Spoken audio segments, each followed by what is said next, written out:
Go to Pakistan, they must learn Urdu. They come to Africa, in my country, they have to learn Zulu. Wherever they go, they have to learn the language of the native. Now you have learned his language. Made it easy for him to talk to you.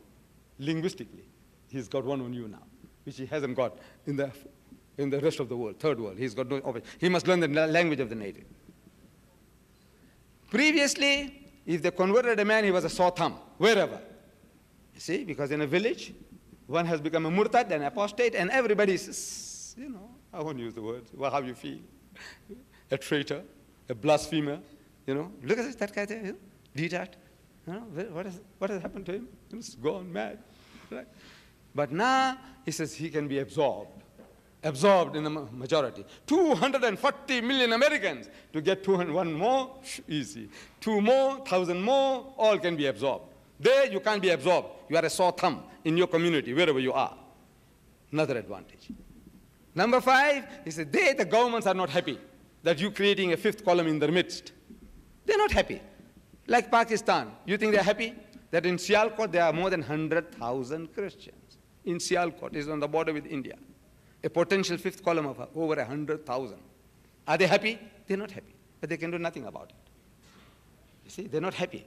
Though they're doing nothing about it, they're not happy. Here, the government is happy. Christianize them and make them one of our own. Let them eat the pig. You know, we can sell more bacon. Let them make them to drink, that we can sell more alcohol. Man, let them enjoy. Let us make them one like us, that they don't start coming smarting us and telling us where we are wrong.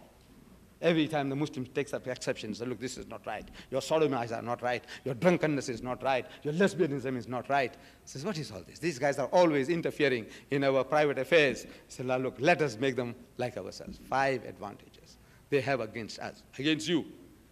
But at the same time, in reverse, you have all those advantages also against him. God has sent you here. I want to come to settle here, they won't allow me. There are millions and millions of people from the Orient and from Africa, they want to come and live here. No more. Am I right? You can't come and live here. Yes, unless you're a professor, a millionaire, something. Brain drain, they like to keep you. Brain drain. They want to drain our brains. Get them here.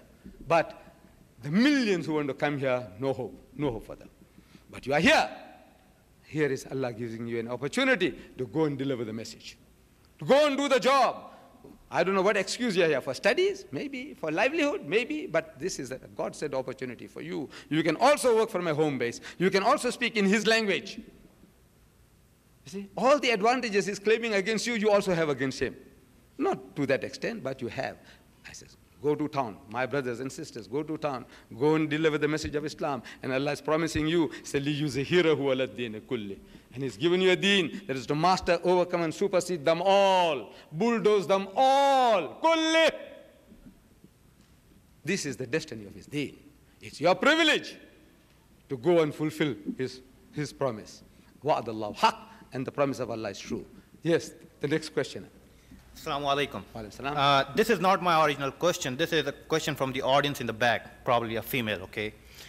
If we're not original sinners, why was Jesus baptized in the Jordan River by John the Baptist? What's the question again? If it were not original sinners, why was Jesus baptized in the Jordan River by John the Baptist? It looks like a Christian question. Yeah, it is, probably. So, if it was not for the original sin, why was Jesus baptized in the Jordan River? That means Jesus had the original sin. He was not born pure. He's not fit.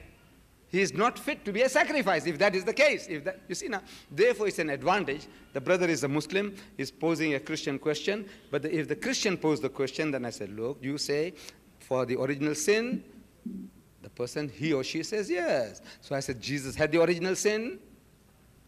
That means he's a sinner. He's born also a sinner. If she says yes, then he says it's not fit for the sacrifice, because the Christian says that he was the only one who was sinless. But now, therefore, says the disadvantage, a Christian question being asked by a Muslim. I don't know how to really deal with it, but this is the best I can do. Yes, my brother. Mr. Deedat, may I read 3 scriptural verses and ask you to comment on them? Yes. I'm reading from the book of Acts, the 4th chapter, the 10th through 12th verse. Be it known unto you all, and to all people of Israel, that by the name of Jesus Christ of Nazareth, whom ye crucified, whom God raised from the dead, even by him doeth this man stand here before you whole. This is the stone which is set at naught by the builders, which is become the head of the corner. Neither is there salvation in any other, for there is none other name under heaven given among men whereby we must be saved. I think it's Peter talking. Supposed to be the words of Peter. These. Who's uttering these words? Those words were written by Luke. No, but now who's? Luke was not talking because Luke was not there. He was not one of the disciples. Peter was saying these are the words of Peter. Yes. That's right.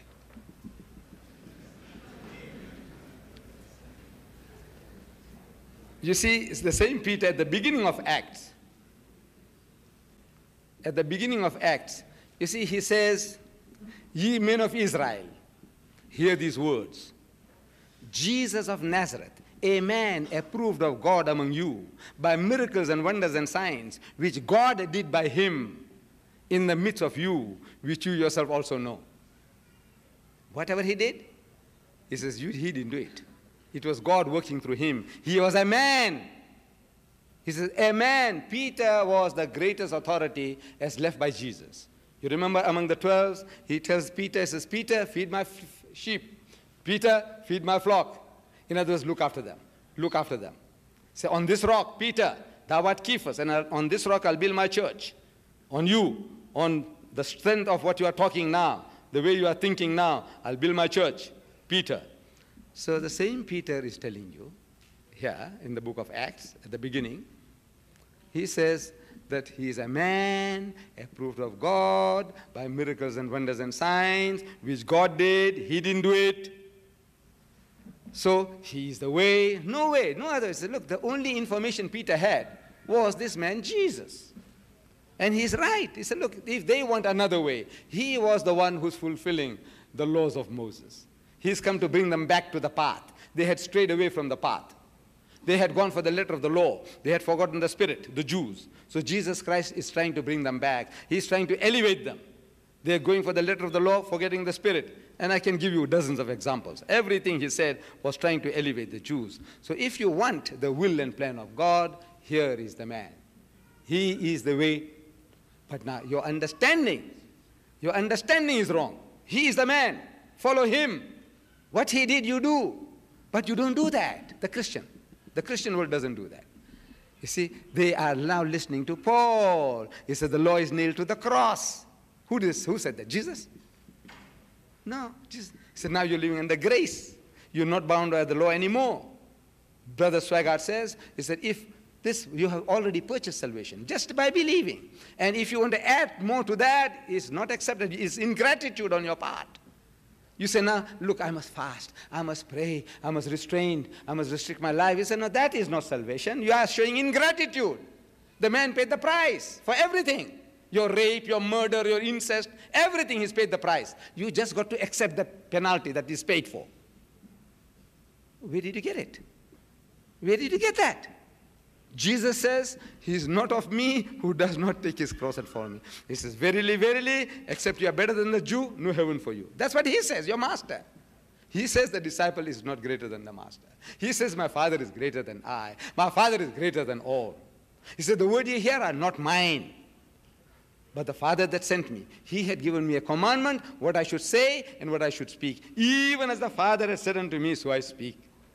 Where does he say, I am equal to the Father? He says, my Father is greater than all. My Father is greater than I. Where? No, but Paul. It is Paul. Every time you contradict me, you're contradicting the words of Jesus with Paul, Paul, Paul. Little wonder that Jesus Christ got third position in the book of Hart. Michael H. Hart, the top 100. He said, look, it's Paul. He's the real founder of Christianity. So, brothers, I said, look, let us